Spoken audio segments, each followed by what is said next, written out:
안녕하세요. 오늘은 4월 19일, 4월 셋째 주일입니다. 오늘 저희들에게 주시는 하나님의 말씀은 창세기 25장 27절에서 34절입니다.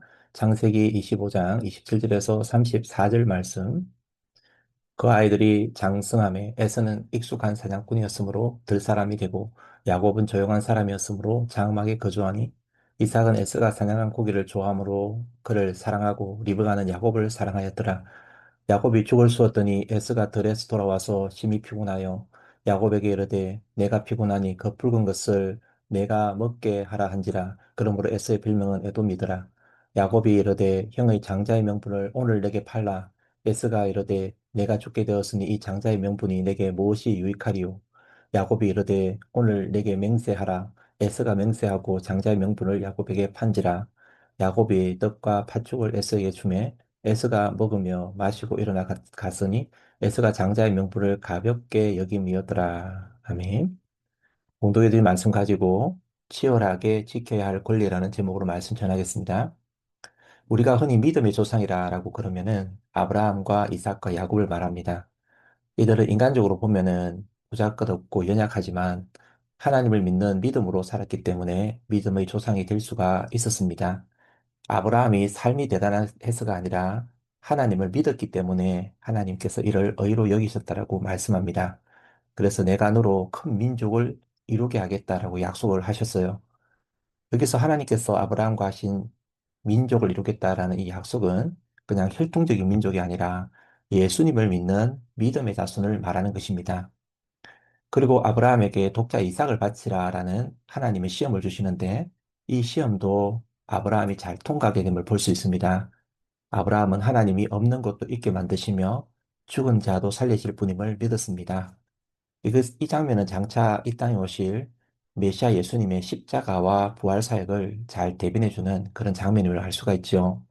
2000년 뒤에 바로 이 자리에서 예수님께서 우리 죄를 위해 십자가에 못 박혀 죽으시고 3일 만에 부활하셨습니다. 하나님은 이런 아브라함 믿음을 귀하게 여기셨고 믿음의 아버지가 되게 하셨음을 볼 수 있습니다. 그리고 그의 아들 이삭도 마찬가지였어요. 그도 아버지 아브라함과 동일한 약속을 받았고 모리아산에서 몸소 제물이 되고 구원을 받음으로 예수님의 그 십자가와 부활을 증명해내었던 그런 사람이었습니다. 하나님은 오늘 우리도 이런 믿음으로 우리의 삶을 살아가기를 원하고 계십니다. 우리의 삶을 통해 예수님의 십자가와 예수님의 그 부활을 증명해내는 그런 인생이 되기를 원하신다라는 것이죠. 오늘은 이 이삭에게 태어난 두 아들 에스와 야곱 이야기가 나오고 있습니다.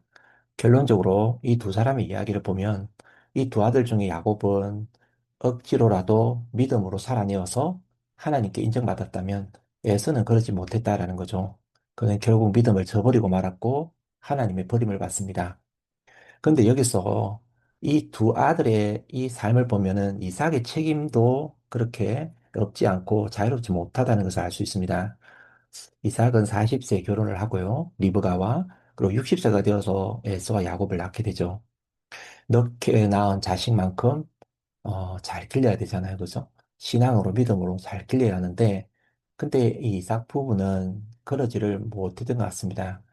자식을 낳고 부모가 해야 될 가장 중요한 일은 바로 믿음을 전수해 주는 것임을 잊지 말아야 합니다. 사실 이삭이 자식을 어떻게 길렀는지에 대한 기사는 구체적으로 나와 있지 않아요. 하지만 유추해 볼 수 있는 짧은 말씀이 오늘 우리가 읽은 27절 말씀이 나옵니다. 그 아이들이 장성함에 에서는 익숙한 사냥꾼이었으므로 들사람이 되고 야곱은 조용한 사람이었으므로 장막에 거주하니. 에스가 외향적인 성격이라서 사냥을 좋아하고 야곱은 내성적인 성격이라서 집에 있기를 좋아했습니다. 이것은 타고난 성향이기 때문에 그런 모습은 존중받아야 됩니다. 사람마다 기질이 다르고 성격이 다 다르지 않습니까? 자녀들도 길러보면은 10명이 태어나도 10명 모두가 각각 특징이 있고 다르다는 것을 알 수 있습니다. 하나님께서 각자를 상품이 아니라 걸작품으로 만들었기 때문에 그 사람이 어떤 특징을 가지고 있다 하더라도 우리는 그것을 존중해 줄 수 있어야 합니다. 모두가 메시 같은 운동선수일 수 없고요. 아인슈타인 같은 물리학자일 수가 없는 것이죠. 어떤 사람은 에서와 같이 온 산을 다니면서 짐승을 잡다가 나중에 늠름한 장군이 될 수도 있습니다. 야곱과 같이 집돌이가 되어가지고 작가가 된다든지 셰프가 될 수도 있는 것입니다. 우리는 자녀의 취향을 존중을 해줘야 되고요. 이 자녀가 가지고 있는 자기의 그 취향을 따라서 마음껏 하나님을 잘 섬길 수 있도록 믿음을 전수해 주는 것도 잊지 말아야 합니다. 근데 28절을 보면은 이삭은 에스가 사냥한 고기를 좋아하므로 그를 사랑하고 리브가는 야곱을 사랑하였더라. 여기서 이 말씀을 그냥 그것만 딱 띄고 보면은 이삭 부부가 이 쌍둥이들 편애하는구나. 부모가 어떻게 골고루 자식을 사랑해줘야지 여기 편애할 수 있느냐. 이런 생각을 할 수가 있지 않겠습니까? 그런데 이 말씀을 그것만 보면 안 되고요. 자세히 한번 보시기 바랍니다. 이삭이 큰아들에게서, 큰아들 에스에게 사냥한 고기를 좋아했다라고 하고 있죠. 이것을 이제 원어적인 표현을 보게 되면 이삭은 에스를 사랑했다. 왜냐하면 그는 그가 좋아하는 고기를 입에 넣어 주었기 때문이다. 이렇게 번역할 수 있어요. 그러니까 에서가 사냥을 잘하기 때문에 하루가 멀다 하고 맛있는 고기를 이삭에게 가져온 거예요. 오늘은 토끼를, 오늘은 노루를, 오늘은 꿩고기를 하면서 이제 요리를 만들어 오니까 이삭이 큰아들이 만들어 온 이 고기가 좋은 거예요. 자기가 좋아하는 고기 날마다 만들어 주니까. 오늘날로 치자면은 어떤 모습일까요? 밖에 나가서 돈을 잘 벌어가지고는 아버지 좋아하는 집 한 채 떡 사주는 거예요. 그리고 또 아버지가 좋아한다는 차도 한 대 탁 사주는 거예요. 그리고 또 아버지가 운동을 좋아하니까 뭐 골프 회원권도 만들어 주는 거예요. 그리고 수시로 몸에 좋다는 보약도 지어주는 거예요. S가 그런 모습이었어요. 그런 사람이었고, 이 이삭은 S의 그런 모습이 좋은 것입니다. 인간적으로 생각하면 좋지요. 하지만 하나님의 자녀는요, 자식을 대할 때 이런 물질적인 것, 이것이 사랑의 기준점이 되어서는 안 되는 것입니다. 거기에 치우치다 보면은 부모로서 마땅히 해야 될 본분을 잊어버릴 경우가 있다라는 것입니다. 우리가 자녀를 사랑한다면은 물질이 있든 없든 항상 신실하게 하나님 앞에 우리의 자녀들이 설 수 있도록 신앙을 전수해 주는 것을 우리는 가장 우선순위로 삼아야 합니다. 그런데 이삭은요, 에스가 해온 고기는 즐기고 좋아했을지 모르지만은 그에게 하나님의 신앙을 심어주는 것, 그것을 소홀히 했던 것을 알 수가 있는 것입니다. 만약 이삭이 진짜 에서를 사랑했다면 한다면 그의 영혼을 사랑했다 왔다면 어떻게 했을까요? 에서를 데려다가 수시로 하나님 말씀을 가르친다든지 그리고 또 그를 위해 기도해 준다든지 사냥 나가기 전에 자리에 앉혀놓고 에서야 여기에 무릎 꿇고 앉아라. 그리고는 그를 위해서 축복 기도를 빌어준다든지 어떻게 해야 될지를 가르쳐 준다든지 그렇게 하지 않았겠습니까? 근데 이삭은 에스가 가지고 온 고기는 먹을 줄 알았고 그것을 즐길 줄 알았지 아버지로서 마땅히 해야 될 믿음 전수 이것을 제대로 하지 못했던 것을 보게 되는 것입니다. 결국에는 이것이 어떤 결과를 가져오게 되었냐 하면 에스가 장자권을 가볍게 여기는 거 그리고 또 그 장자권을 빼앗기고 마는 그런 결과로 나타나고 말았음을 볼 수가 있는 것입니다. 믿음을 가진 자라면 있을 수 없는 일들이 이 에스에게서 일어나고 말았다는 것을 볼 수가 있는 거예요. 이것은 어떻게 보면 에스의 잘못이기도 하지만은 고기만 사랑하고 정작 언약의 백성으로서 양육하지 못한 아버지 이삭의 책임도 적지 않다라는 것을 알 수가 있는 것입니다. 반면에 야곱은 어떠합니까? 야곱은 좀 달랐어요. 그는 장막에 거하면서 집안일을 하고 그리고 큰 돈은 벌지를 못했지만은 어머니 리브가를 통해서 언약의 백성으로 준비되어 갔음을 볼 수가 있는 것입니다. 우리가 여러분 그것을 어디서 알 수 있느냐 하면 장자권을 이 야곱이 귀하게 여깁니다. 그리고 그것을 자기의 것으로 만들기 위해서 사모하고 그리고 그걸 추구하는 그런 삶을 통해서 그걸 엿볼 수가 있다라는 것입니다. 여러분, 인생은 속도보다 방향이 중요하다라는 말을 들어보셨을 것입니다. 목적지가 서울인데 광주로 가면 안 되잖아요. 비록 더디게 갈지라도 고속철도를 타고 가지 않고 완행 열차를 타고 간다고 할지라도 바른 방향을 향해 가는 것이 중요한 것입니다. 우리 인생이 여러분 화려하지 않아도요. 다른 사람보다 빨리 가는 것처럼 보이지 않아도 방향을 바로 잡고 가는 것이 무엇보다 중요하다는 것을 우리는 잊지 말아야만 합니다. 오늘은 이삭의 이런 잘못된 자녀 교육의 결과가 에스의 행동 속에 고스란히 나타나고 있는 장면이 나오고 있습니다. 우리가 너무나 잘 아는 이야기죠. 아마 당대 에스와 야곱은 아마 청소년기 아니면 청년기 정도 되지 않았을까 생각합니다. 어느 날 셰프 야곱이 집에서 팥죽을 만들고 있었습니다. 그리고 형 에서는 변함없이 밖에 나가서 사냥을 하고 이제 사냥을 다 마치고 많은 이제 이 짐승을 잡아가지고 돌아온 거예요. 보통 같으면은 음식을 만들어서 온 가족이 같이 나눠 먹었을 것인데 이날따라 야곱은 형에게 자신이 만든 팥죽을 그냥 주고 싶지를 않았습니다. 그래서 거래를 하는데 형이 가진 장자의 명분, 이걸 나에게 팔아라는 것입니다. 그런데 이 야곱이 그 장자의 명분을 팔라라고 했을 때에 에서는 배가 고프니까 내가 지금 배가 고파 죽을 지경인데 뭐 장자꾼 그게 내가 무슨 소용이 있느냐 하면서 토 하나 달지 않고 이 장자의 명분을 야곱에게 팔아버립니다. 공짜로 준 것이 아니라 공적으로 거래를 했다는 것을 알 수가 있습니다. 이 팥죽 한 그릇, 오늘날 본죽 한 그릇에 12,000원에서 14,000원 정도 하더라고요. 비싸봐야 2만 원 안쪽인데 이 작은 가격에 장자권을 야곱에게 팔아 넘겨버린 것입니다. 오늘 이 에서와 야곱의 행동을 통해서 우리가 배울 몇 가지 교훈을 한번 보기를 원하는데요. 첫 번째 교훈이 무엇이냐면 우리에게 주어진 은혜를 가볍게 여기서는 안 된다는 것입니다. 지금 에서가 가진 이 장자권은 참으로 귀한 권리였습니다. 아버지가 돌아가시면은 가정을 대표해서 모든 의사를 결정할 수 있는 권한이 바로 이 장자권이었고요. 그리고 또 아버지가 돌아가실 때 남겨진 유산을 다른 사람보다 2배 많이 주게 했던 권리가 바로 장자권이었어요. 그리고 하나님의 언약을 이어받을 수 있는 특별한 권리가 바로 이 장자권입니다. 그러니까 아브라함과 이삭을 통해 이어졌던 이 믿음의 조상이 되는 특권, 이것이 바로 장자권이었음을 볼 수 있습니다. 자, 이것을 오늘날로 치자면은 어떤 권리냐 하면 바로 하나님의 자녀의 권세를 말하는 것입니다. 값없이 주어지는 은혜요 특권입니다. 그런데 에서는 이 특권을 팥죽 한 그릇에 팔아버린 것입니다. 그에게 주어진 그 은혜를 대수롭지 않게 생각하고 가볍게 여겼던 것이죠. 여러분, 우리는 하나님이 주신 은혜를 절대로 가볍게 여겨서는 안 됩니다. 오늘 하나님께서 나에게 예수 그리스도로 더불어 구원을 주시고 하나님의 자녀가 되게 해주셨습니다. 그런데 이 놀라운 권세를 가볍게 여기서는 안 된다라는 것입니다. 우리가 가볍게 여기면은 결국에는 빼앗기고 마는 것입니다. 예수의 치명적인 잘못은 장자곤이 얼마나 소중한 것인지를 몰랐다는 데 있습니다. 그러니까 그것을 팥죽 한 그릇에 팔아 넘겨버린 것이죠. 여러분, S가 가지고 있는 이 장자권, 우리가 가지고 있는 이 자녀로서의 권세, 이건 물질적인 것이 아니에요. 지금 당장 손에 잡히는 게 아니잖아요. 부모가 나중에 장차 부모가 돌아가시면 상속받게 될 약속에 해당되는 것이었잖아요. 여러분, 오늘 우리가 가진 하나님의 자녀로서의 권세도 그렇습니다. 이거 물질적인 것이 아니에요. 영적인 것이에요. 이것은 사용할 때까지 손에 잘 잡히지가 않는 것이죠. 그러다 보니까 그것을 가볍게 여기기가 너무 쉬운 것입니다. 하지만 여러분, 그건 결코 가벼운 것이 아닙니다. 우리가 하나님의 자녀가 되었다는 것.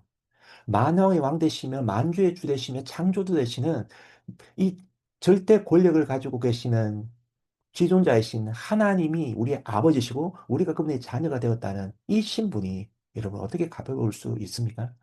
그러므로 말미암아 우리가 하나님의 백성, 천국에 속한 백성이 되었다는 것이 어떻게 가벼울 수가 있습니까? 마귀 권세를 박살낼 권세가 나에게 있다는 그것이 어떻게 가벼울 수가 있겠습니까? 이것은 어떻게 보면 목숨만큼이나 너무나 고귀하고 존귀한 것입니다. 여러분, 우리는 이 가치를 알아야만 합니다. 내가 하나님의 자녀가 되었다라는 이 가치를, 이 권세를, 이 권세의 가치를 우리는 잊지 말아야만 합니다. 여러분, 이것을 순간적인 육체적인 어떤 안락과 쾌락 때문에 그것을 가볍게 여기고 그것을 넘겨줘 버리고 그것을 팔아버려서는 절대로 안 되는 것입니다. 영원한 것을 순간적인 즐거움에 팔아버려서는 안 된다라는 것입니다. 살다 보면은 당장 닥친 그 위기 속에 우리의 영적인 신분이 어떻게 보면 걸림돌이 되는 이런 경우들이 있을 수가 있습니다. 하지만 우리가 어떤 환경과 상황 가운데 놓여 있다고 할지라도 그 유혹에 넘어가서는 안 되고요.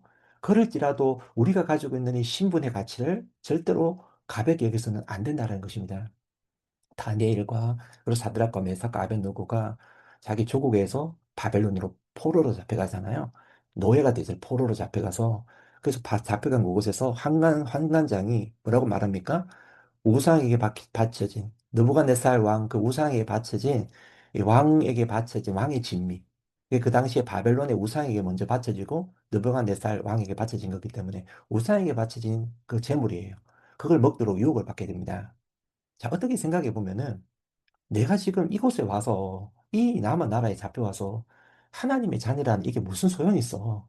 그냥 여기에 잘 적응하고 이 말대로 잘 순응하면서 정말 거기서 잘 살아가는 게 중요하지.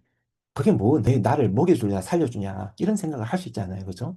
그렇게 생각하면서 자녀로서의 그 신분, 하나님의 자녀로서의 그 신분을 망각하면서 왕의 진미 얼마든지 먹을 수 있는 그런 노릇이었습니다. 그런데 다니엘과 이 세 친구는 그러지 않았습니다. 그녀들은 그곳에서 자녀들의 이 신분을 치열하게 지켜갔던 것을 보게 됩니다. 나는 하나님의 유일한 자녀야. 나는 절대로 우상을 섬길 수가 없어. 팥죽 한 그릇에 나의 신분을 절대로 팔아 넘기지 않을 거야. 이 중심을 가지고 그곳에서 살아갔던 것을 보게 되는 것입니다. 이 중심을 가지고 자기의 신분을 지켜갔을 때 하나님께서는 다니엘과 그 세 친구를 그곳에서 그를 지키고 보호해 주신 보게 됩니다. 여러분, 우리가 이 땅을 살아가면서 내 신분을 가볍게 여기게 되면요. 하나님도 나를 가볍게 여기십니다. 반면에 나의 신분을 존귀하게 여기고 그것을 지키려고 할 때에 하나님께서 그런 나를 존귀히 여기시며 나를 지켜주실 것입니다. 이런 은혜가 우리 가운데 있기를 축원합니다. 그리고 이 에서와 야곱을 통해 배울 수 있는 두 번째 교훈은요. 이 자녀의 권리는 한번 잃어버리면 다시 얻을 수가 없을 수 있다는 거예요. 얻지 못할 수가 있다는 거예요. 어떤 사람이 이런 생각을 하죠. 어릴 적 신앙생활을 잘하던 사람이 세상 유혹을 받아서 교회를 잠시 떠났지만 나중에 하나님이 다 돌아오게 하실 거야, 하는 이런 생각을 가지고 있는 것입니다. 물론 그런 경우가 있어요. 그런 경우가 많이 있어요. 그렇게 열심히 신앙생활 하던 사람이 실족하여 넘어졌을 때에 언젠간 돌아오는 이런 경우가 있어요. 참 좋은 일이죠. 그런데요, 만약에, 이건 만약입니다. 돌아오지 못하면 어떻게 될까요? 에스와 같이 장자권을 빼앗기고 하나님으로부터 버림받는 인생이 된다면 여러분 어떻게 하겠습니까? 여러분, 주어진 은혜를 지키지 못하고 가볍게 여겨서 주님께 떠나 영원히 돌아오지 못하면 어떻게 하겠느냐는 거예요.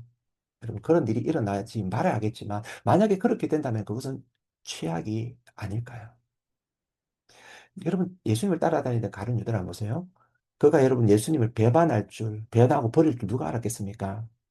어떤 사람은 이런 생각을 할 수 있어요. 가룟 유다 같이 주님을 뜨겁게 믿었던 사람이 나중에 돌아올 거야. 이런 생각을 할 수 있습니다. 근데 가룟 유다가 돌아왔습니까? 돌아오지 않았습니다. 그것은 우리 생각입니다. 여러분, 우리가 그런 생각을 가지고 내게 지금 주어진 이 은혜를 한번 가볍게 여기도 괜찮을 거야라고 생각하면서 그런 사람을 정당화해서는 절대로 안 되는 것입니다. 우리는 치열하게 목숨을 바쳐서 우리의 신분을 끝까지 지켜가야 됩니다. 사도 바울도 그걸 따르는 제자들 중에 세상을 사랑해서 유혹에 넘어갔던 사람들이 있다라고 말하고 있어요. 디모데후서 4장 10절의 말씀에 대마는 이 세상을 사랑하여 나를 버리고 데살로니가로 갔고 그레스게는 갈라디아로 디도는 달마디아로 갔다라고 말하고 있습니다. 장자권을 가볍게 여긴 에서가 여러분 어떻게 되었을까요? 결국 하나님을 떠나고 말았습니다. 그는 가나안 여인, 이방 여인과 같이 결혼을 해서 자식을 낳고 그곳에서 살게 되는데 그들이 바로 에돔 족속이 되고 말았어요. 이스라엘의 대적이 되고 말았던 것을 보게 되는 거죠. 여러분, 우리는 절대로 이런 인생이 되어서는 안 되는 것입니다. 순간적인 쾌락 때문에, 순간적인 안일 때문에, 밥 한 그릇 때문에, 순간적인 나의 어떤 유익 때문에 나에게 주어진 것들을 가볍게 여기고 하나님의 자녀로서의 권세, 이 믿음의 놀라운 은혜 이것을 가볍게 여기고 주님을 떠나버리는 이런 일이 없어야 될 줄 믿습니다. 우리는 목숨을 바쳐 내게 있는 이 놀라운 권리를 사수하며 지켜야 될 줄 믿습니다. 마지막 세 번째, 에서와 야곱을 통해 배울 수 있는 교훈이요. 천국은 침노하는 자의 것이다라는 것입니다. 여러분, 에서와 이 야곱을 보게 되면 두 사람이 결이 다른 열정을 볼 수 있습니다. 여러분, 에서는 어떤 열정이 있었을까요? 예, 맞습니다. 밖에서 사냥하고 돈벌이하고 성공하는 일에 열심히 일되었던 그런 인생이었습니다. 반면에 야곱은 어떤 사람입니까? 야곱은 집에 있으면서 비록 뭐 많은 것을 이루지 못했지만 영적인 일에 관심이 많았습니다. 하나님 앞에 자신의 지경을 넓히는 일에 열심이었음을 보게 됩니다. 야곱이 여러분 왜 장자권을 취하려고 했을까요? 이게 오늘 중요한 지점이에요. 가장 중요한 지점이에요. 야곱은 리브가와 함께 있는 시간이 많았다라고 성경은 말하고 있죠. 이제 어머니 리브가가 어떤 일이 있었습니까? 이 아들을 낳을 때에 에서와 야곱을 낳을 때 하나님 특별한 약속을 받게 됩니다. 25장 23절을 보게 되면 여호와께서 그에게 이르시되 두 국민이 네 태중에 있구나 두 민족이 내 복중에서 나오느니라 이 족속이 저 족속보다 강하겠고 큰 자가 어린 자를 섬기리라 하셨더라. 이게 누구의 약속입니까? 우리 하나님의 약속이에요, 약속. 하나님의 약속, 하나님의 언약이에요. 그들은 하나님의 뜻을 이루려는 열망이 가슴속에 불타고 있었음을 보게 됩니다. 그래서 자신에게 주어진 운명을 그대로 받아들이지 않고 믿음으로 도전했습니다. 야곱은 태어나 보니까 둘째였어요. 그럼 둘째로서는 할 수 있는 것이 그렇게 많지가 않은 것입니다. 그래서 그는 모험을 합니다. 형이 안 준다면 어쩔 수 없겠지만은 형에게 도전해 보려고 한 것이죠. 형 가지고 있는 그 장자권 나에게 넘겨줘. 나 그 장자권 가지고 싶어. 그는 믿음의 가문을 이루고 싶은 간절한 열망이 있었습니다. 아브라함과 이삭과 그리고 또 이삭을 통해서 주어지는 이 하나님의 약속에 언약의 조상이 되고 싶은 그 간절한 열망이 있었음을 보게 되는 것입니다. 열망을 가진 사람이 그걸 차지하는 거예요. 근데 에서는 그 열망이 없었어요. 당연히 주어진 것이고 그 주어진 것의 소중함도 알지를 못했어요. 하지만 야곱은 이 비밀이 얼마나 큰 것인지, 이 약속이 얼마나 큰 것인지 알고 있었습니다. 하나님의 자녀의 권세가 얼마나 놀라운 것인지를 그는 알고 있었습니다. 그걸 얻고 싶었습니다. 천국은 침노하는 자의 것입니다. 가만히 있는다고 해서 주어지는 것이 아니라 구하는 자에게 주어지는 것입니다. 여러분, 야곱처럼 좀 불리한 환경이라도 포기하면 안 되는 거예요. 좀 부족해도 미숙해도 은혜를 가볍게 여기는 자가 문제이지, 은혜를 구하는 자, 은혜를 받기 위해 몸부림치는 자, 하나님은 절대로 나무라지 않으시는 것입니다. 어떤 사람은 기도에 와서 다른 사람이 큰 소리로 기도하니까 도저히 방해가 되어서 기도 못하겠다고 도망가 버리는 사람이 있어요. 정말 어리석은 사람 아닙니까? 어떻게 하든 기도하기 위해, 하나님 만나기 위해 그 자리에 나오는 사람이 중요합니까? 분위기 맞지 않다고 발뺌하고 도망가는 사람이 귀한 것입니까? 당연히 어떠한 환경 가운데 있더라도 그 자리에 붙어 있는 사람, 기도하려고 노력하는 사람, 은혜를 받으려고 하는 사람, 하나님을 만나기 위해 몸부림치는 사람, 그 사람이 귀한 것이죠. 여러분, 마태복음 13장을 보게 되면 천국 비유장이 나오는데요. 이 천국은 어떤 대가를 지불했으라도 취하는 것이다라고 우리들에게 교훈하고 있습니다. 천국은 마치 밭에 감추인 보화와 같은데 농부가 모든 걸 다 투자해서 그 밭을 샀다라고 이야기합니다. 이게 천국이라는 거예요. 여러분, 보화를 보고 아유, 내 방에 있지 않으니까 그냥 이제 뭐 안 되겠다라고 가는 사람이 아니라 밭에 보화를 발견했다면 어떤 대가를 지불하더라도 그 밭을 내 손에 넣으려고. 왜냐하면 그 밭을 손에 넣으면은 그 보화가 내 것이 되기 때문에. 그리고 천국은 마치 좋은 진주를 구하다가 찾았을 때에 모든 소유를 다 팔아서 그 진주를 산 사람과 같다라고 이야기해요. 그러니까 이 좋은 진주, 세계에서 하나밖에 없는 가장 유일하고 가장 가치 있는 그걸 하나 구입하게 되면 천하를 얻는 것과 마찬가지인 것을 알고 있기 때문에 모든 것을 팔아서 그 진주를 샀다라고 이야기하는 거예요. 천국은 바로 그와 같은 거예요. 여러분, 우리가 천국을 추구하면서 사모하면서 살아갈 수 있어야 됩니다. S 같은 인생이 되어서는 안 되는 거예요. 당연하다고 생각하고 주어진 은혜, 주주지 장자권, 영원히 내 것이 내 거라고 생각하면서 당연하다고 생각하면서 그걸 가볍게 여기면서 팥죽한 그릇 팔아버리는 그런 인생이 되어서는 안 되는 것입니다. 야곱과 같이 하나님의 은혜, 하나님의 축복 이거 받기 위해서 부족하고 연약해도 차남으로 태어나서 불리한 환경이라고 할지라도 뜨거운 가슴을 가지고 도전하고 또 도전하여서 하나님의 은혜와 축복을 받아 누릴 수 있는 복된 우리의 삶이 될 수 있기를 주님의 이름으로 간절히 축복드립니다.